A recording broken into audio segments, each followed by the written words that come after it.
Master तैयार हो गया। अब मास्टर भी 3 पीस पंखे का है। तो टाइम नहीं है, सबसे बड़ी चीज़ है। टाइम इसलिए नहीं है क्योंकि एक जगह खाली था। पंखा का फैक्ट्री खुला, फरवरी मार्च से माल जाने लगा, अगस्त बरसात सावन भादों का महीना है, फिर भी यहाँ पे कार्टून पैक हो रहा है धड़ाधड़ इतवार के दिन में। क्यों? क्योंकि ये जगह खाली था। लोग क्या सोचते हैं कि कोई काम चल रहा है तो हाँ चल रहा है, चलता ही रहेगा, पता नहीं कल क्या होगा। यहाँ पे राहुल जी को क्या पता लगा कि इतना बड़ा कंपनी उठा के डाल दिए। ये भी थर्मामीटर निकाल लिए थे। अब किसी के लिए भी इतना बड़ा कंपनी खोलना आसान नहीं है, क्योंकि इनके लिए आसान है, रॉ मटेरियल के निर्माता ये खुद हैं। अगर उधर से मार्जिन हटा देंगे अपना और इधर में थोड़ा मार्जिन रख देंगे तो जितने लोग पंखा के कारोबारी हैं वे इनसे जुड़ते चले जाएंगे। चलिए आगे भी बातचीत जारी रखते हैं। जो वीडियो में आप नंबर देख रहे हैं वो रुचिका मैडम का नंबर है, सेल्स की हेड हैं। अभी मौका है इस कंपनी से जुड़ने का, क्योंकि अगले साल हो सकता है कोई भी जिला ऐसा नहीं रहे भारत का जहां पे डीलर डिस्ट्रीब्यूटर तैनात नहीं हो जाए। फिर मौका नहीं मिलेगा, क्योंकि कंपनी का पॉलिसी जो है काफ़ी स्ट्रिक्ट है। ये कोई नई कंपनी नहीं है, इसके पीछे दो दो कंपनी इसके सपोर्टिव में रन कर रही है। और ये कंपनी जैसे खुली, मैं देख रहा हूँ टर्नओवर इसका इतना ज़्यादा होने चालू हो गया है, तो टर्नओवर के हिसाब से अगर मिनिमम मार्जिन में भी गेम खेल दिया जाए तो प्रॉफिट का परसेंटेज बहुत ज़्यादा होगा। बाकी लोग जो कंपनी खोल रहे हैं वो सावधान हो जाएं, पैसा आपका डूबेगा। क्योंकि आप रखिएगा पंखा पे 100 रुपया मार्जिन, और यहाँ पे अगर 5 रुपया मार्जिन भी रख दिया जाए तो आपका जो लैंडिंग कॉस्ट आएगा रॉ मटेरियल का, यहाँ के फिनिश प्रोडक्ट से ज़्यादा आएगा। आप सरवाइव नहीं कीजिएगा। जो लोग आपसे जुड़ेंगे उनका पता चला कि आपका कंपनी बंद हो गया, गारंटी वारंटी डूब जाएगा, तो वैसे दुकानदार लोग आपको नगद पैसा देने से हरकेंगे। और जब आपको पेमेंट नहीं आएगा, उधारी में माल जाएगा, तो एक तरफ तो घाटे में चल रहे हैं, दूसरा तरफ उधारी चालू हो गया, यानी कंपनी में ताला लगने का दिन नज़दीक आ जाएगा। कब तक घाटा उठाइएगा? कब तक? ये बहुत बड़ा क्वेश्चन है।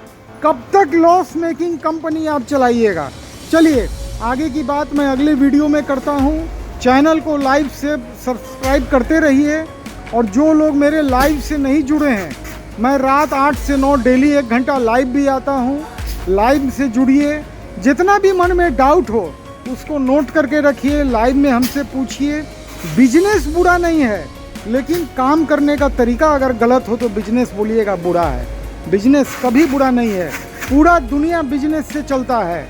बिजनेस एक ऐसा चीज़ है जो एम्प्लॉयमेंट जनरेट करता है। देखिए 100-150 लोग इस कंपनी में संडे को भी काम कर रहे हैं, बाकी दिन पता चलता है 500-600 लोग हो गए। क्यों? क्योंकि पॉलिसी सही है। जब आपका पॉलिसी सही होगा तो आपका डिसीजन भी सही होगा और कंपनी कभी बंद नहीं होगी। प्रश्न करते रहिए, चैनल को सब्सक्राइब कीजिए। यहाँ से पंखा लेने के लिए जो नंबर आ रहा है रुचिका मैडम का, उनसे संपर्क कीजिए। कितने लोग? 10 लोग लगे हुए हैं पेंटिंग में। चेकिंग हो रहा है, रिजेक्ट भी हो रहा है। पीछे देखिए रिजेक्शन का काम चल रहा है। अगर थोड़ा भी नुक्स न मिलता है तो उसको रिजेक्ट कर दिया जाता है। पूरा चेक करके देख रहे हैं। संडे को भी काम हो रहा है। क्यों? क्योंकि कंपनी की पॉलिसी बड़ा सही है, तभी संडे को भी आपको यहाँ पे पेंटिंग होते दिख रहा है। जब बड़ी कंपनी खुलती है ना, तो बड़ी कंपनी के खुलने में अगर पॉलिसी में थोड़ा भी चेंज आए, अगर वो पता चले कि सारा मार्जिन रख दे, मोटा मार्जिन, तो उसका माल बिकने से रहा। अब तक जितना भी बड़ा बड़ा ब्रांड है सबका देखिएगा मार्जिन काफ़ी ज़्यादा रहता है। कारण है उसके पीछे मार्केटिंग का एक लंबा चौड़ा टीम खड़ा रहता है। एकदम एग्जीक्यूटिव हैं, मार्केटिंग के एरिया मैनेजर हैं, जनरल मैनेजर हैं, उनका होटल का खर्चा चल रहा है, उनके ट्रैवलिंग का एक्सपेंसेस कहाँ आएगा? सब तो इसी पंखे पे आएगा ना। तो वे मजबूर हैं। सर यहाँ पे ऐसा कुछ नहीं है। ये कंपनी खुली चैनल पे वीडियो आने लगा, सर ऑर्डर का टाल लग गया। ये डिजिटल ज़माना है। आज के डेट में पेपर करेंसी से ज़्यादा डिजिटल करेंसी का इस्तेमाल हो रहा है। उसी तरह से यूट्यूब के द्वारा अगर लोग जुड़ रहे हैं तो क्या हो रहा है, सबसे बड़ा चीज़ है कि बहुत सारा खर्चा बच जा रहा है जो लोगों को वेतन देने में जाता था, सेल्स में घुमाने में जाता था। और जब आप ग्राहक के दरवाजे पे जाते हैं तो आपका पैसा उधार हो जाता है, और जब ग्राहक आपके दरवाजे पे आता है नगद दे के जाता है। ये धंधे का नियम है। मैं भी व्यापार में 40-42 साल गुजारा हूँ। आज मैं यूट्यूब में आया, उसके पीछे कारण बहुत सारा है, बहुत लोग जानते हैं। और यहाँ पे देखिए कि वाइट कलर में भी बड़े पैमाने पे पंखा बन रहा है। वाइट में क्यों बन रहा है? वाइट कौन लेता है? तो लोकल आदमी जनरली वाइट नहीं लेता है। खास कस्टमर, उजला का मेंटेनेंस जानते हैं ना कितना टफ होता है। हम लोग शर्ट भी उजला पहनने से डरते हैं कि तुरंत में धूल मट्टी लग के उसका रंग बिगड़ जाएगा। और यहाँ पे देखिए वाइट में धड़ल्ले से काम चल रहा है। और खाली वाइट में नहीं, यहाँ पे 14-15 कलर है।